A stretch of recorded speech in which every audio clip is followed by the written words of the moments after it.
What just happened to the price of aluminum in America sent a more consequential shock through beer cans, car parts, and the construction industry than any single tariff threat in modern trade history, and almost nobody in Washington is explaining what it actually means on the ground.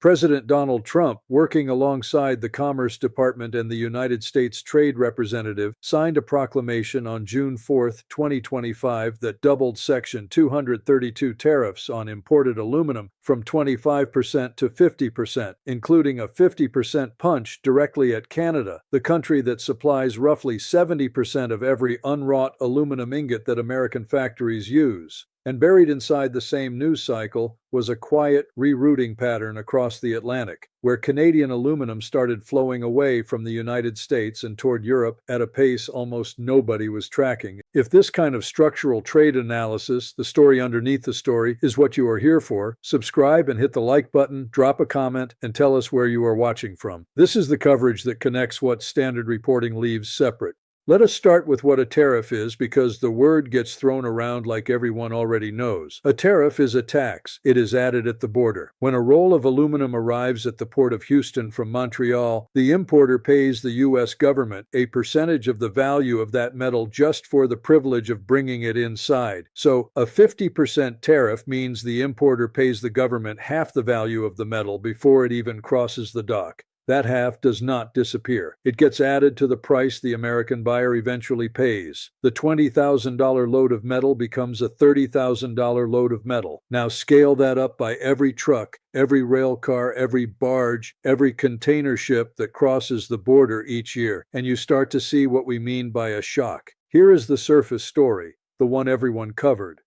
In March 2025, President Trump signed a proclamation restoring Section 232 tariffs on imported steel and aluminum at 25%.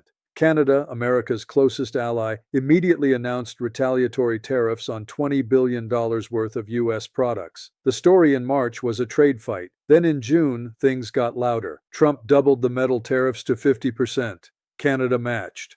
The story in June was an escalation. The headline said, "Trump doubles down on aluminum." That was the story everyone covered. But the real story was hiding in plain sight, not in Washington, but in a number called the Midwest Premium, which is the price American buyers actually pay above the global benchmark for physical metal delivered in the United States. Between January 2025 and October 2025, the Midwest Premium climbed roughly 155%. It went from roughly 33 cents per pound to over 85 cents per pound. That is the highest reading S&P Global Platts has ever recorded. To put that in everyday language, an American who buys a ton of aluminum today spends about $1,500 more than an American would have spent at the start of the year for the exact same metal on the exact same contract. And here is the part that matters. That extra $1,500 is shared by every factory in the country, every brewery, every can plant, every car assembly line, every construction site that pours concrete with aluminum rebar. That premium hits the entire U.S. economy at once. It does not land on one company. It lands on the system. Let us now talk about why Canada matters so much. Unwrought aluminum is aluminum in its rawest, purest form. It is the ingot, the billet, the slab that comes out of a smelter and goes into every other aluminum product in the world. Canada is the single largest foreign supplier of unwrought aluminum to the United States. Before the 2025 tariff cycle, roughly 70% of all unwrought aluminum imported into the United States came from Canadian smelters, mostly in Quebec, powered by cheap hydroelectricity. That is not a trade statistic. That is the foundation of American light manufacturing. When 70% of your input comes from one place, you do not have a market. You have a relationship. And 50% tariffs are not how you fix a relationship. On June 4, 2025, when the 50% tariff took effect, something predictable happened. American importers started buying less Canadian metal. Not because they wanted to, because the math stopped working. A ton of Canadian aluminum that used to cost an American buyer $2,400 at the border now costs $3,600. So buyers did what any rational buyer does. They asked Canadian smelters to ship the metal somewhere else, and the somewhere else was Europe. According to industry trade flows tracked through 2025, Canadian aluminum exports to Europe rose roughly 22% compared to the year before. Canadian exports to Africa rose roughly 18%. Canadian exports to Central and South America also climbed. The metal did not vanish, it left. Now let's look at what stayed behind in the United States. Inventory. According to U.S. International Trade Administration data, U.S. aluminum imports fell roughly 25% year-over-year through 2025. That is a quarter of the supply missing at the same moment American factories were still running at full speed. Aluminum is not optional. You cannot make a soda can without it. You cannot build a Ford F-150 body without it. You cannot install a window frame without it. You cannot lay down the chassis of an electric vehicle battery housing without it. When supply drops 25% and demand stays flat, one of two things happens. Either prices spike or shortages appear. In 2025, both happened. Here is where Act 1 ends and Act 2 begins. The disruption has been laid out. Canada supplies 70%, imports fell 25%, the premium climbed 155%. Now we ask the question standard media refuses to ask out loud, which is, why did the United States run out of aluminum in a country that sits right next door and ships more of this metal than anyone else in the world? That is not the real story. The real story is what happened to Canadian aluminum after it stopped coming to America. Canada did something almost nobody noticed. They did not fight back the loud way. They did not impose tit-for-tat tariffs on every U.S. good. They did something quieter and far more durable. They routed the metal. Rio Tinto, Alcoa, and other major Canadian smelters redirected shipments from the U.S. market toward European customers under long-term contracts signed through 2026 and beyond. Europe was already short aluminum. European smelters had been closing for years because of energy costs, so Europe was a willing buyer at almost any premium. Meanwhile, Canadian Prime Minister Mark Carney, who took office in March 2025 and inherited the trade dispute, made a quiet but unmistakable decision. He let the new market flow continue. He did not impose export controls. He did not block the rerouting. He allowed the natural redirection to take its course. That is a strategy, not an accident. And it had consequences.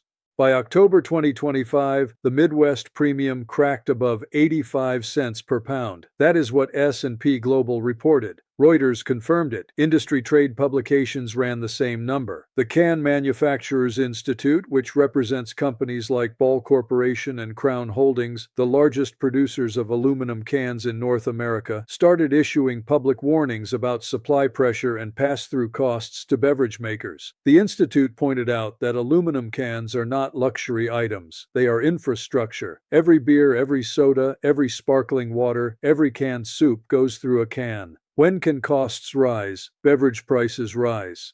When beverage prices rise, the cost lands in the grocery basket of every American family.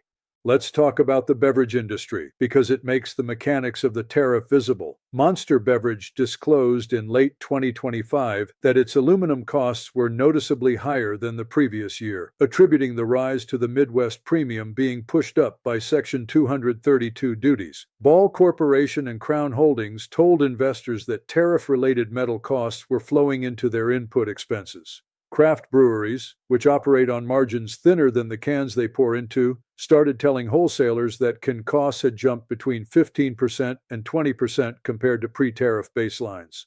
That does not sound dramatic in the abstract, but multiply 20% across the 75 billion aluminum cans the United States produces every year, and you are looking at a multi-billion-dollar transfer of cost from the can maker to the beverage maker to the consumer. A tariff is a tax, and somebody always pays the tax. In this case, it was the American shopper at the grocery store. The car industry is the second visible victim. Aluminum is the fastest growing material in modern cars because it is light, which means better fuel economy and better performance for electric vehicles. Tesla, Ford, GM, and every other automaker use hundreds of pounds of aluminum per vehicle. When the price of aluminum rises 30%, 40%, or 50% across a calendar year because of a tariff plus a premium plus a supply squeeze, the cost lands on the assembly line. Automakers have three choices: absorb the cost and suffer on margins, pass the cost to the consumer, and suffer on sales, or slow production. In 2025, what we saw was a combination of all three. Many models saw modest price increases, some trims were quietly dropped. Some plants delayed the launch of new electric models that depend heavily on aluminum-intensive components. There were no banner headlines, there was no breaking story. There was just a slow squeeze on the most strategic manufacturing transition in U.S. industrial history.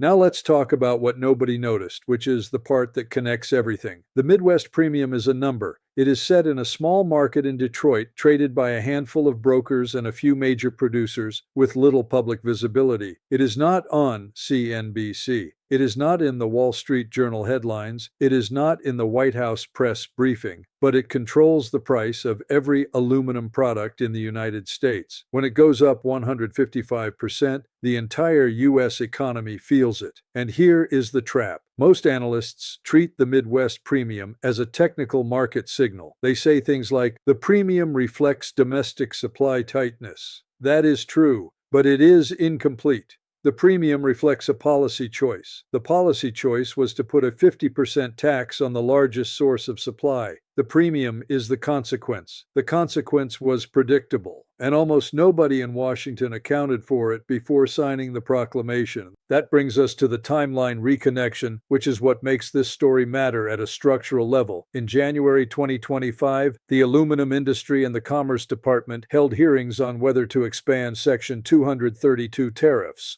American smelters, including Century Aluminum and others, argued for higher tariffs to protect domestic production. They won the argument. In March 2025, the 25% tariff took effect. Canadian retaliation hit on March 13, 2025. In April and May 2025, Canadian smelters began exploratory talks with European buyers about redirecting long-term contracts. In June 2025, the 50% tariff took effect.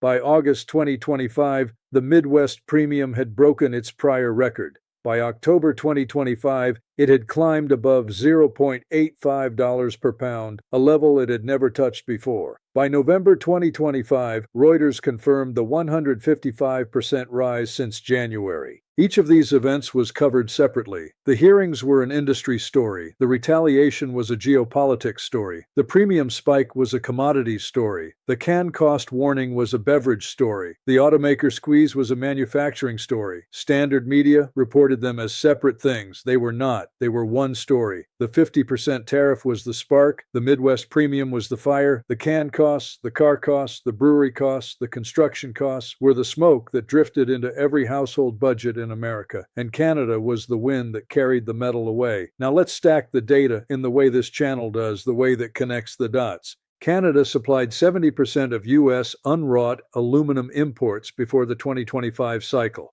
That share collapsed as the tariff hit. U.S. aluminum imports fell roughly 25% year over year through 2025. The Midwest Premium rose 155% from January to late 2025. U.S. domestic smelting capacity only filled a small share of the gap because restarting idled capacity takes years and capital that most operators were not willing to commit under policy uncertainty. Canadian aluminum exports to Europe rose roughly 22% in 2025. Aluminum can costs rose between 15% and 20% for U.S. beverage makers, and total import volume into the U.S. dropped by roughly 16% in the half year after the June 4th increase, according to industry surveys. Every one of these numbers points in the same direction. Every one of them shows the same pattern. Supply tightened, price rose, supply rerouted. American buyers paid more. Every channel is narrowing at the same time.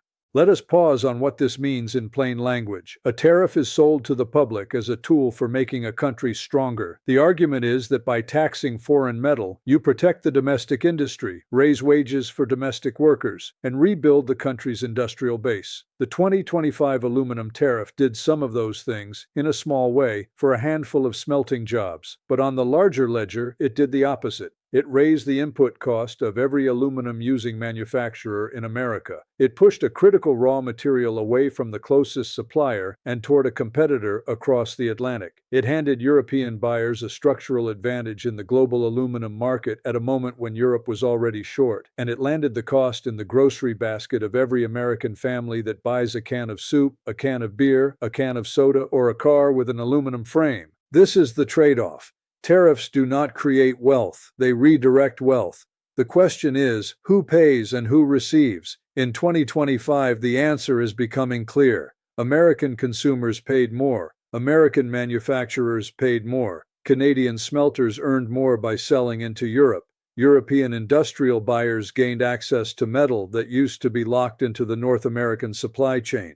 The transfer was not a grand strategy, it was a price signal, and price signals are the most powerful language any market speaks. Let us end with the bigger picture. The aluminum tariff is not an isolated event. It is part of a broader trade policy shift that has now extended to steel, copper, and downstream derivative products. The pattern is consistent. A tariff is announced, a retaliation follows, a rerouting of supply follows the retaliation, a price spike follows the rerouting. A cost of living impact follows the price spike, and the country that imposed the tariff ends up paying for it through a different channel than the one it tried to tax. That is not a theory. That is what 2025 produced in aluminum, the most traceable and most visible commodity in the trade war. There is one more thing almost nobody noticed, and it is the part this channel covers that standard media does not. When Canadian aluminum moved to Europe, it did not move as commodity metal. It moved under multi-year supply contracts. Those contracts lock European manufacturers into a stream of metal that used to flow into the United States. Once a contract is signed, the metal stays with the new buyer for the life of the contract. That means, even if the United States reduces the tariff tomorrow, the supply chain does not snap back overnight. It drifts back over months or quarters as contracts roll off and Canadian smelters renegotiate. The damage from a tariff is fast, the recovery is slow, and during that slow recovery, the price stays high and the cost stays elevated. That is the structural story. The 50% tariff on Canadian aluminum did not just raise prices, it reshaped the North American aluminum supply chain in a way that will be visible in the data for years. Canada now has a stronger commercial relationship with Europe. Europe now has a more reliable aluminum supply. The United States now pays a permanent premium for a metal it used to receive at the global benchmark. The policy goal was to make America stronger. The structural outcome was to make America's supply chain more expensive, its allies more strategic, and its consumers more exposed. If this kind of structural trade analysis, the story underneath the story, is what you are here for, subscribe and hit the like button, drop a comment, and tell us where you are watching from. This is the coverage that connects what standard reporting leaves separate. Word count, approximately 4,000. Real data per Reuters, November 10, 2025, on the 155% Midwest premium jump and Canada's approximately 70% share of U.S. unwrought aluminum imports. S&P Global Platts on the premium hitting $0.85 per pound by October 2025. White House proclamation dated June 4, 2025, doubling Section 232 aluminum tariffs to 50%, ITA on the approximately 25% YOY drop in U.S. aluminum imports, Can Manufacturers Institute and Monster Beverage disclosures on can and beverage cost pass-through. Trade flow data showing Canadian aluminum exports to Europe up approximately 22% in 2025.